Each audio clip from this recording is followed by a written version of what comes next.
Park లో జై శ్రీరామ్ ఏంట్రా?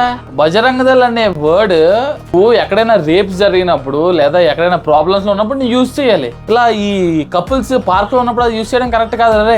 అరే నువ్వు ఇన్స్పెక్షన్ చేస్తే చెయ్యి, కాకపోతే దేవుడి పేరు తీసి మాత్రం ఇన్స్పెక్షన్ చేయక. నువ్వు నాకు డౌట్ రా, February 14th ఎందుకు వస్తారా మీరు, రోజు ఎందుకు రారు అని ఇలా February 14th వచ్చి దేవుడి పేరు చెప్పేలా చేయడం అసలు పద్ధతి కాదు. వాళ్ళు ఎవరైనా నీ కూతురుతో తిరిగాడా, మీ ఆవిడతో తిరిగాడా?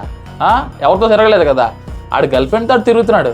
దేవుడి పేరు చెప్పుకొని ఇలా February 14th రోజు వచ్చి ఇలా చేయడం అస్సలు కరెక్ట్ కాదు. పోలీస్ కంప్లైంట్ ఇస్తావా?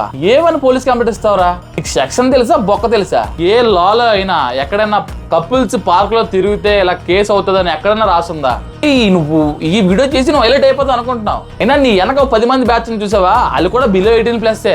జై శ్రీరామ్ అనే పదం ఎక్కడ వాడుతున్నావు? నీకు అర్థమవుతుందా? నీకు బుర్ర ఉందా? చదువుకున్నావు నువ్వు అసలు? జై శ్రీరామ్ అంట పార్కులోకి వెళ్ళి. రోడ్స్ బాగాలేదు, అన్ఎంప్లాయ్మెంట్ పెరిగిపోతుంది, చాలా ఉంది. ఆ పార్కులో తిరుగుతారు. నీ కూతురుతో తిరిగాడా? లేదు కదా. వాళ్ళ లైఫ్ వాళ్ళది, ఎవరి లైఫ్ వాళ్ళు వెళ్ళని నీకెందుకు? ఉపయోగం ఏంటి? నీకు రూపాయి వస్తుందా? చేసుకో జై శ్రీరామ్ పేరు చెప్పక. నేను రియాక్ట్ అవ్వడానికి కారణం అదే. నువ్వు పార్కులోకి వెళ్ళి జై శ్రీరామ్ పేరు చెప్పావు చూడు, అక్కడ సైక్ అయిపోయాను నేను. నువ్వేంట్రా ఈ దుబాయ్ గెటప్ వేసుకున్నావు, ఒక హిందూ అయ్యుండి అని అంటావా? అను, నేను ఇదే గెటప్ వేసుకొని వైజాగ్లో లక్షల మందిని నవ్వించాను. నీలా పార్కుల్లోకి తిరిగి హైలైట్ అయిపోతావు నేను అనుకోలేదు. నీ గుద్ద నువ్వు కడుక్కో, కాలు కడుక్కుంటాను. అర్థమవుతుందా? నేనేమైనా తప్పుగా చెప్పుంటే సారీ. జై శ్రీరామ్, బాయ్.